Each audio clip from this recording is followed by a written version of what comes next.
rather they be red, yellow, black, or whatever, or white, whatever. So Chris has been pretty involved with exposing the Children's Aid Society around this area, and we had a chance to get together quite a few times and talk, and we crisscross one another at the different rallies that we go to, and so I'm really glad to have him here. So I want to turn it over to Chris here. Congrats, Chris. Thanks for being here. Thank you, John. Excellent rally today. I'm not native, but I got to tell you, I absolutely love the sound of the drums, and I love the sound of the singing, and it really touched me to my heart to hear that, and especially the sound of the drums, the power in the drums, the strength, and I want to take my hat off to the people who participated in that, because that for me was a very, very outstanding aspect of this rally today. What makes you native? That's right.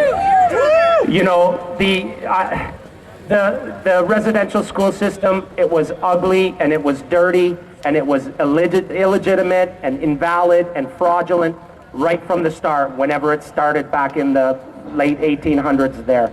And it took the government of Canada over 100 years to finally admit that what they did was criminal, that what they did was immoral.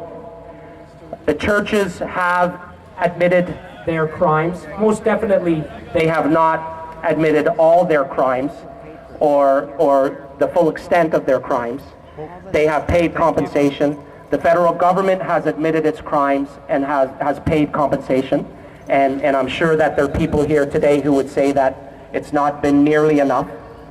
But the Children's Aid Society was also involved in the residential school system. Why have they refused to acknowledge their culpability in that very, very ugly, very destructive, very immoral system? When is the Children's Aid Society? We're not stupid people. We can read history books. We know that they were involved. When are they going to step up to the plate and admit their culpability and begin to take some action in terms of reparation? Until they do, it's going to be yet another very, very severe black mark on them. Now, as John very generously mentioned, I'm a member of an organization called Canada Court Watch. We have a website. Our primary objective is to assist children and families, native and non-native, who are being injured by the actions of a Children's Aid Society. When I talk to people across Ontario about Children's Aid Societies, I often explain to them the two most distinct demographics in the province today are families who are being litigated against by a Children's Aid Society and families who are not being litigated against by a Children's Aid Society. Because when the Children's Aid Society serves those first court papers on you, not all of your human rights, but your most important human rights, you can kiss them goodbye. Because you become what they call a commodity. You, from that point on, you exist so that the judges, the lawyers, the workers, the psychiatrists, the doctors who write the prescriptions for those ugly psychotropic drugs that they shove down the throats of our children. You exist so that those criminals, in my opinion, those perverts, can make a buck.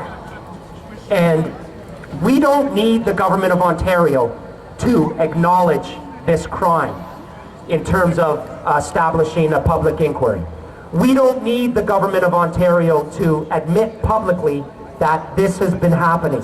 We have our own personal experiences. They are clear and they are strong enough. We know what they did, and we're not going to stop talking about it. And we're not going to stop investigating and researching and exposing. And at the end of the day, they are going to have to hang their heads in shame. Because I tell you, whether you're Christian or whether you are of another faith, all of what is happening is being watched by a power greater than ours, and score is being kept, and the people who were injured are going to be compensated. I strongly believe that. You know, God bless the Native people for demonstrating to the rest of Canada how to survive and how to be resilient. You know, now we know that Native communities have some of the highest birth rates in the country. They are coming back stronger and more powerful than ever. And God bless the Natives for turning this very, very horrible and negative experience and turning it into a positive and becoming stronger and more aware and more politically active. Now, I wanted to get up here for one specific purpose.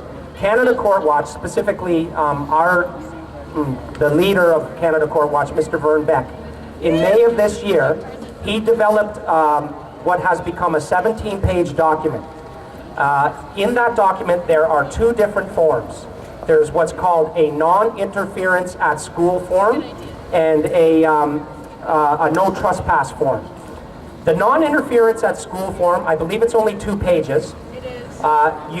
You sign it and date it, you bring it to your school's principal, you get them to sign it, you get them to make a copy.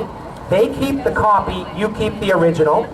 That document will prohibit Children's Aid Society workers from going to your school and interviewing your kids without your knowledge and consent. You know, that's one of their, it's impossible to delineate or to list all of the filthy, manipulative, and exploitative tactics that the Children's Aid Society uses. It's absolutely, it's so voluminous.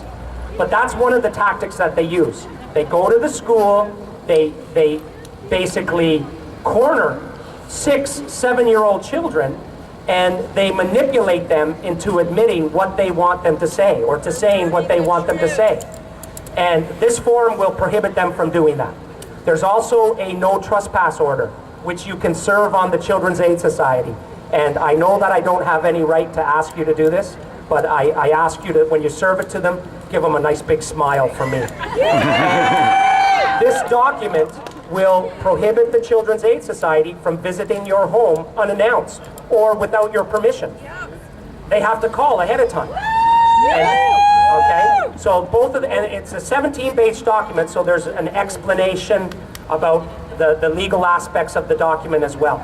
So I ask you to, in order to protect yourselves and your family, go ahead and utilize that document, and hopefully we will continue to come out and support each other at the rallies. Thank you, John Fox. Thank you. Best of luck in your lawsuit, and I hope you do it, and I hope you get not millions, but billions of dollars. Okay? God bless. Yay!